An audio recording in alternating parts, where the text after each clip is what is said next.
Star Wars is actually pretty terrifying, and in this video, I want to celebrate all things that go bump in the night in a galaxy far, far away, ranking them from the least to most terrifying. So for this list, we're going to be sticking strictly to Star Wars canon, as the EU has enough terror to make a list all on its own. Now, let the horror show begin.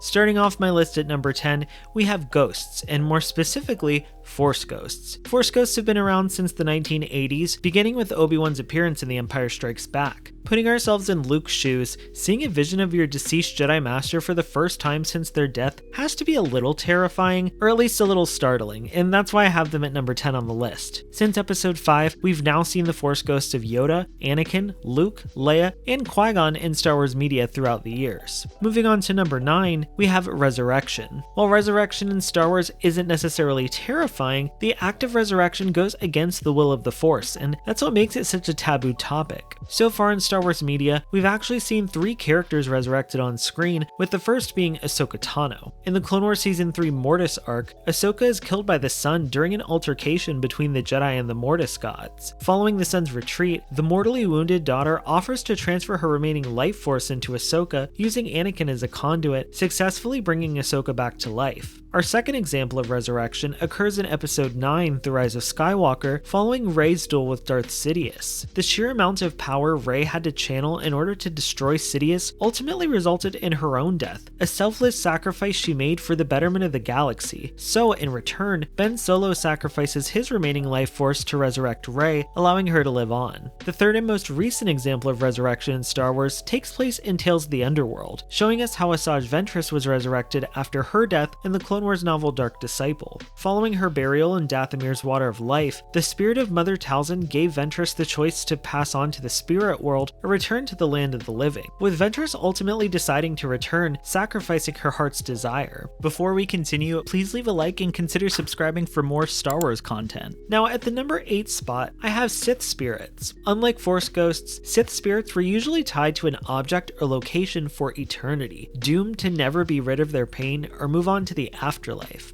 There are some things far more frightening than death.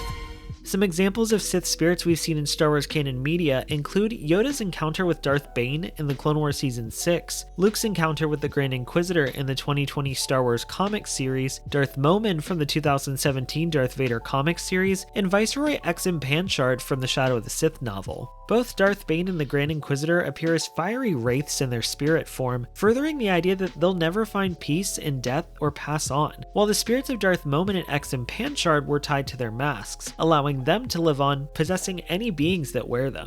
Next at number 7, I have Creatures of the Galaxy. While the Star Wars galaxy is filled with millions of different creatures, I want to talk about the ones that are truly terrifying. Star Wars loves a good creature design, especially when it comes to giant tentacled creatures such as the Dianoga, Suma Verminoth, Rathtars, and Vrathians. They've also dabbled into arachnophobia with creatures like the Krykna, Nabi white ice spiders, and Kashyyyk's Wyshok spiders, while the planet Gorman was famous for and even celebrated their native spiders, the Gorlectopods. The planet Tatooine is also home to some pretty terrifying creatures as well, such as the Sarlacc and the even more frightening Krayt Dragon. The High Republic Publishing Initiative also introduced new creatures into the Star Wars galaxy, such as Force Eaters known as the Shriekarray or the Nameless, as well as giant carnivorous plant monsters known as the Drengir. I think the two weirdest, yet equally terrifying creatures introduced in Star Wars media are probably the Eye of the Webbish Bog, a spider-like being locked in symbiosis with a blind giant from The Rise of Skywalker, and the even more terrifying Boar Gullet. I'd be remiss to not give a shout out to the Zillo Beast as well in this section, because if there's one thing Star Wars always gets right, it's gotta be creature design. So up at the number 6 spot, we have Possession. And I think what makes Possession so terrifying is how a possessed person loses all control of their mind and body, with someone or something else taking over. Across Star Wars media, we've seen many different types of possession through the use of masks, magic, and even worms. The Clone Wars Season 2 episode Brain Invaders introduced Geonosian brainworms, which were capable of possessing the mind and body of multiple beings at a time, even Force users. The Son of Dathomir comic saw Mother Talzin utilize her magic to possess Count Dooku in an attempt to drain his life force and restore her physical body, though it wouldn't be until the Rebels Season 3 episode Visions and Voices that we'd finally get to see Night Sister possession depicted on screen. In the episode, Sabine Wren and Kanan Jarrus are possessed by the spirits of dead Night Sisters, hoping hoping to use their flesh and blood in an attempt to restore the Night Sister clan. Moving on to number 5, we have zombies, and there's a surprising amount of them in Star Wars canon. Star Wars' first dip into the zombie horror subgenre took place in the Clone Wars Season 2 episode Legacy of Terror, introducing Geonosian zombies controlled by the previously mentioned brainworms. 3 years later, Star Wars would go all out on zombies for the Clone Wars Season 4 episode Massacre. In the episode, the Night Sister Elder Old Daka performs the chant of resurrection, raising the undead Night Sisters to aid their defenses during the Battle of Dathomir. While the undead Night Sister zombies were pretty scary in the Clone Wars series, Jedi Fallen Order made them truly terrifying. In the game, Night Sister Merrin performs the chant of resurrection, causing the undead Night Sisters to awaken, swarm, and even attack Cal, chasing him all the way back to his ship. Most recently, the Ahsoka series saw the Dathomiri Great Mothers utilize their magic to reanimate dead stormtroopers and death troopers. Next up at the number 4 spot, I have torture. Now throughout Star Wars media, we've seen many different types of torture, but for this list, I want to talk about the darkest and most terrifying forms of torture the galaxy has to offer, starting off with interrogation droids. So interrogation droids have been around since the beginning, and I'll never forget the dread I felt as a kid seeing Vader enter Leia's holding cell on the Death Star, revealing the ITO interrogation droid and the slow zoom in on the needle protruding from it. Another common torture device in Star Wars is the interrogation chair, but the most terrifying use of this tool seems to take place in the Fortress Inquisitorius. The game Jedi Fallen Order brilliantly showed us the horror of the interrogation chair via Force Vision, putting us in the perspective of Trilla Siduri during her torture at the hands of the Inquisitorius. The Inquisitorius were also known to use dismemberment as a form of torture and punishment, which really puts into perspective all that the Inquisitors went through behind closed doors. When you've already lost yourself, a limb's easy.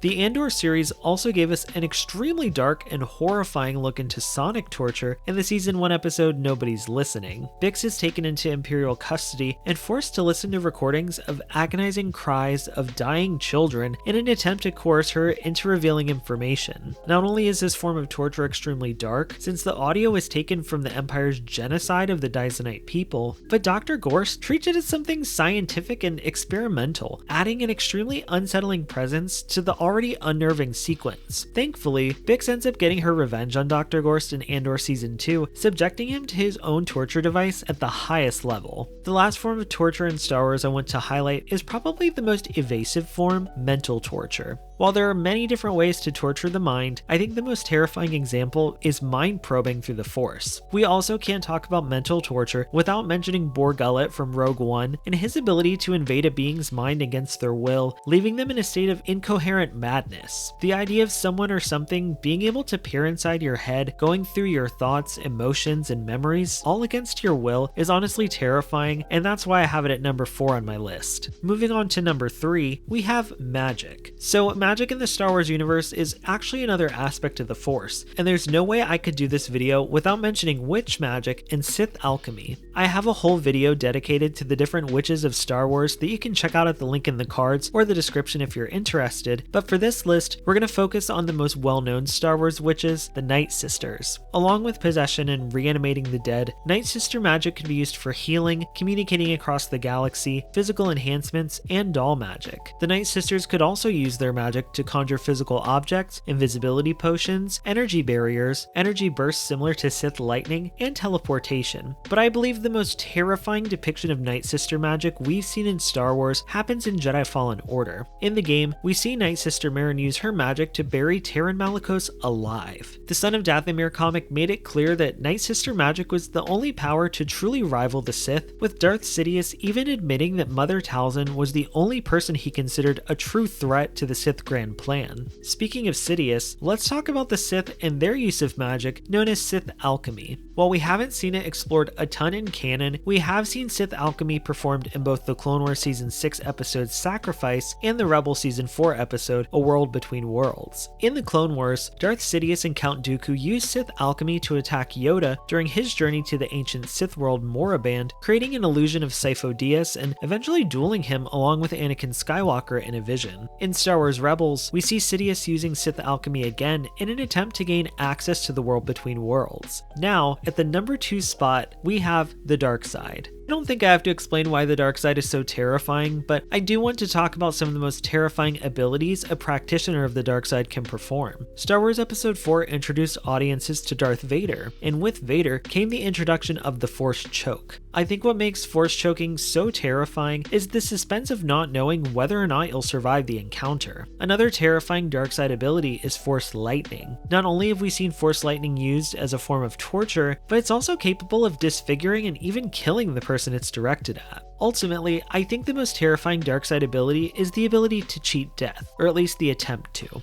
The dark side of the Force is a pathway to many abilities some consider to be unnatural.